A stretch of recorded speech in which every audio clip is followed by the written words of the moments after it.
Welcome to Rebel Rock, guys. I am Dan. I'm your host. We're here to talk some rock and roll, go through some vinyl snags. I've been building them up for a little bit here, last month or so. So we got some. We got some from the thrift store. We got some gifted to us. I ordered some off eBay and a couple at the local record shop. So we got a bunch of stuff. We're going to get right to it. I think eBay is probably a good place to start. I'm filming this on Christmas Day because, well, you know, it's nice. I don't have to do anything. My cat Todd over there, you can see him screaming. It's great. The first thing I ordered up was this Partridge Family Christmas album. And you're like, what's so special about this? Well, if you're a Partridge Family fan, you know it's really hard to come by the actual Christmas card that this is included with. They reissued it, repressed it with just the generic card on there, but this actually slides out and there's a card inside the envelope, which is very cool. It's normally kind of pricey. I've seen it upwards of $25-30, but I think I paid $12 shipped on this. So a price I wanted to pay, goes in my collection. I love Partridge Family. We got this, the Queen's Nectarine Machine, the mystical powers of the roving tarot gambler. That's a mouthful, guys. We got this weird bubblegum 1969 psychedelic rock album. Just a bizarre record. Is it the best, psychedelic bubblegum pop album I've ever heard? No. But is it unique? It sure is. And at this point, I have such a big collection of the bubblegum stuff that I'm starting to add some of the weirder titles that I didn't have. And this is one of them. Another one that's a little bit pricey. I waited a couple years to find a price for a decent condition one. I think I paid $18 for it. Another bubblegum obscurity, kind of odd. This is the Pimpkins. Give Me That Ding. Very odd album. If you know like the froggy type of singing, that's pretty much all this is for the most part. There's a couple standout tracks. Give Me That Ding is one of them. A couple other ones that are alright. Novelty kind of comedy, bubblegum stuff. Late 60s, early 70s. We got it. Now we're going to go to all the stuff that was gifted to me. My buddy hit me up a few weeks back, and he knew this older lady, her husband had passed away. His whole record collection was up for grabs. So she was like, just take what you want. I don't care. I don't need anything for them. As long as they're going to a good home. And I'm like, well, they are going to go to a good home. So we're going to go through this stack.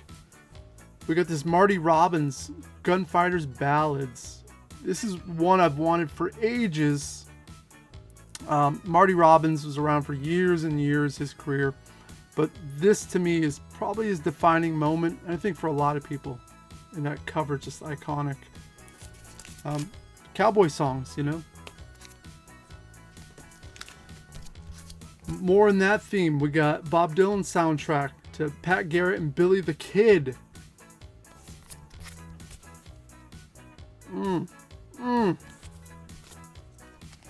Didn't have that on vinyl.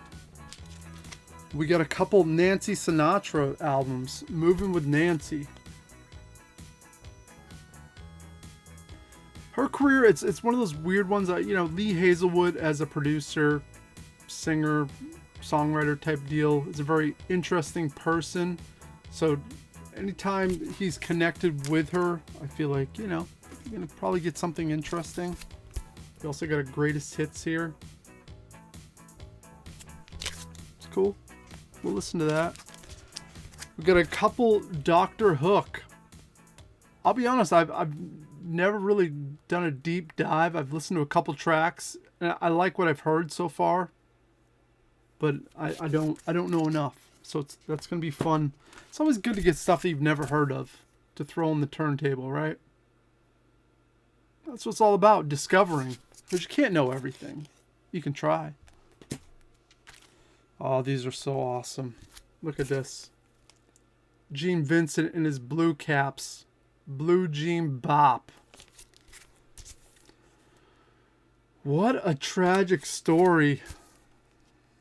With him and Eddie Cochran.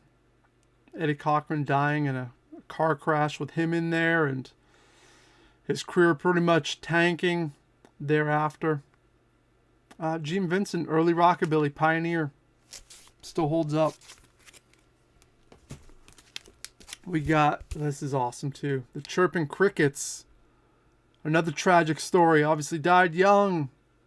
I didn't realize that his manager was such an awful human being that pretty much robbed him, held him ransom for all the money he was owed.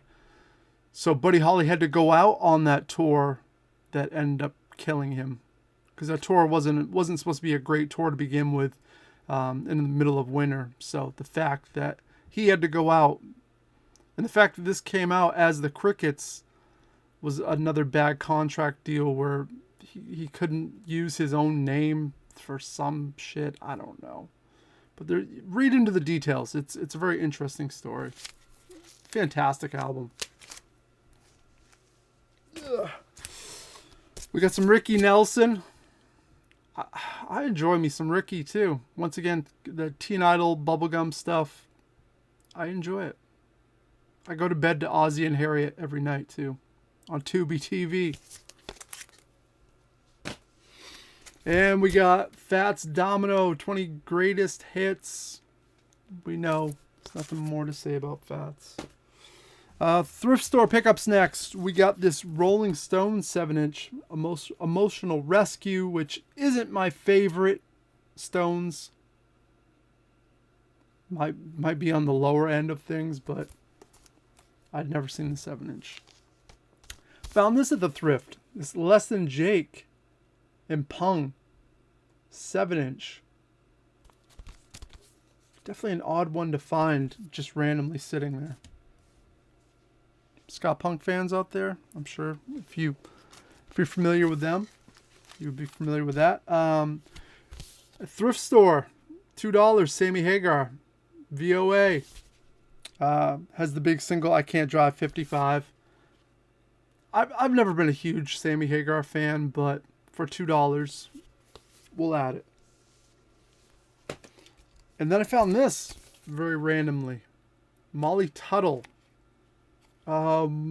She's like one of the new bluegrass Americana singer-songwriter types, making waves right now. So very odd to see this amongst a bunch of rubbish vinyl.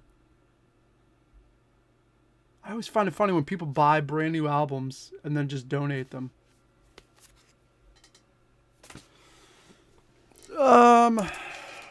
This is cool. Debbie Gibson, Out of the Blue. Once again, ties in with that bubblegum shit. It's a guilty pleasure. Shake Your Love was a big single off that. What do you think? Debbie Gibson or Tiffany? It's a toss-up, right? That's a toss-up. Found this Bob Dylan album, Nashville Skyline, which is probably my top 4 favorite Dylan albums. Girl from the North Country. Lay Lady Lay, which, man, so good. Yeah, it's a good one. In good shape, too.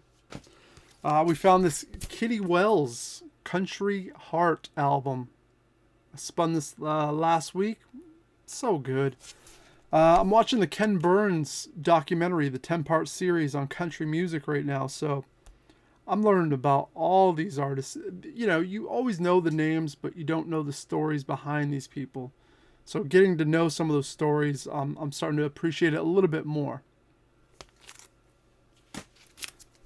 And, you know, Loretta Lynn, Greatest Hits, Volume 2, which has a bunch of great songs. Loretta was on the forefront of that shit. It's great. What a voice. It started late. She had a bunch of kids before she started her music career. Husband bought her a guitar and was like, all right, let's do it. I love that spirit. All right. So now we go to the ones that I've ordered from my record store. Red Cross is one of those early LA punk bands that would have been in the same time as like Black Flag and stuff like that. They've had an odd career because they started as like just pretty much like a hardcore punk band, but they've morphed over the years, adding psychedelic rock and bubblegum and a little bit of everything. Really, you can just tell they're big fans of music in general. So I just ordered up the Red Cross. I believe this is the first EP they released. So it's a pair of brothers. The youngest brother playing bass there was 11 years old, I guess, at the time. Awesome. And then this one from years later, you can obviously see the glam inspiration here. And this was for a soundtrack to, I think, a movie they might have made themselves. And it's mostly cover songs. So, cool little novelty record. Badfinger. I'm a fan. I dig their stuff. I didn't realize that they made an album that was never properly released, I guess.